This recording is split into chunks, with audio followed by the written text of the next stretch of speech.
இல்ல யாரு போட்டோ தட்டிட்டு போயிட்டு இருக்கா? நான் விட்டுருந்தா சார் நான் மடிச்சு நான் அடிக்காத நான் விட்டுருந்தா சார் நான் மடிச்சு நான் விட்டுருந்தேன்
என்னடா டொனேஷனா?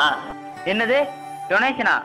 இது நம்ம நேஷனல் பிளாக்டா. நேற்று இண்டிபெண்டன்ஸ் டேக்கு வந்தவங்க எல்லாருமே விட்டுட்டு போயிட்டாங்க. அதை நாங்க இருக்கிற ஒரு பிளாகையும் கலெக்ட் பண்ணிட்டு வந்து உங்கள்கிட்ட கொடுக்க வந்தா நீங்க எப்படி பேசிட்டு இருக்கீங்க? டேய் நீங்களும் அங்கே வந்தீங்கல்ல, நீங்களாவது எடுத்துட்டு வந்துருக்க வேண்டியதுதானே, நீங்களும் அங்கேயே விட்டு வந்துட்டீங்க. ஏன்னா உங்களுக்குலாம் வேற வேலையே கிடையாதா? இது வேற தூக்கிட்டு இவனை வேற கூட்டிட்டு சுத்திட்டு இருக்கிற? இதெல்லாம் நம்மளுக்கு ஒரு முக்கியமான ஒரு விஷயம்டா. நம்ம நாட்டுல நம்ம ஒருத்தர் மனசுலயும் இருக்க வேண்டிய ஒரு விஷயம்டா. இதை போய் கீழே போட்டு வந்துட்டீங்க. ஏன் லூஸ் மாதிரி பேசிட்டு இருக்கான்? ஏன்டா இது எடுத்துட்டு வந்து எங்கள்கிட்ட கொடுக்குறீங்க? டீக்கல்ல கொடுத்தா ஏதாவது வடகிட மடிச்சு கொடுப்போம். என்கிட்ட கொடுத்தா என்ன புண்ணியம் சொல்லு? இதை வச்சு நான் என்ன பண்றது? கொடி வச்சு என்ன பண்றது? டெல்லர் போட்ட கூட அதான் எனக்கு முக்கியம். ஒரு ஆக்டருக்கு கொடுக்குற மரியாதை கூட இந்த நேஷனல் பிளாக் இல்லையாரா? ஆமா அதான் முக்கியம். நீ பேசிட்டு இருக்கிறது ஒரே ஒரு ஹீரோவை பத்திரா. ஆனா இந்த நேஷனல் பிளாகுக்கு பின்னால எத்தனை ஹீரோஸ் இறந்துருக்காங்கன்றது நமக்கு தான் தெரிஞ்சிருக்கணும். இதெல்லாம் என்ன தூக்கிட்டு இருக்கீங்க? சொசைட்டில அவனுக்கு ஏற்கனவே 1000 பிரச்சனை இருக்கு. இதெல்லாம் ஒரு பெரிய பிரச்சனை தூக்கிட்டு வந்து தெரிஞ்சிட்டு இருக்கீங்க. டேய் கிளம்புறாமா? இதுவும் சொசைட்டில மறைஞ்சிருக்க ஒரு ப்ராப்ளம் தான். இது நம்ம கண்ட்ரிக்கு எதுவும் நல்லது செய்யணும்னு எல்லாரும் நினைச்சிருந்தாங்கன்னா இன்னைக்கு சொசைட்டில எந்த ப்ராப்ளமும் இருந்திருக்காது. இப்ப நம்ம என்ன பண்றது? நேஷனல் ஆந்தம் போட்டோ எத்தனை பேர் அட்டென்ஷன் நிக்கிறோம்? ஃபியூச்சர் ஸ்டூடெண்ட்ஸ் நம்ம கையில தான் இருக்கு. ஏன்டா காலங்காத்தாலே வந்து போல்டு மாதிரி மொக்க போட்டுட்டு இருக்கீங்க? கிளம்புடா டேய்.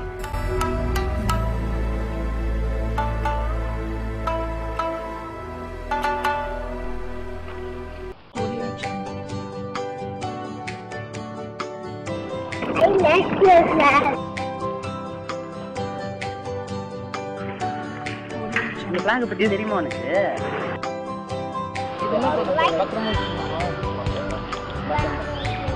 பத்திரமா வச்சுக்கணும். இதுல என்னென்ன கலர் இருக்குன்னு சென்டர்ல என்ன இருக்கு? என்ன சக்கரம்? இந்தா இது நீங்க வச்சுக்கிறியா? இது வந்து பத்திரமா பாத்துக்கணும். உன்னோட பொம்மை இருக்குல்ல, உன்னோட பொம்மை எல்லாம் நீ பத்திரமா பாத்துப்பல்ல, அதே மாதிரி இதையும் பத்திரமா பாத்துக்கணும். இந்த நாளைக்கு ஸ்கூலுக்கு போகும்போது இது எல்லாத்தையும் உன் ஃப்ரெண்ட்ஸ் கிட்ட கொடுத்துரு. அவங்களையும் இது பத்திரமா வச்சிருக்க சொல்லு.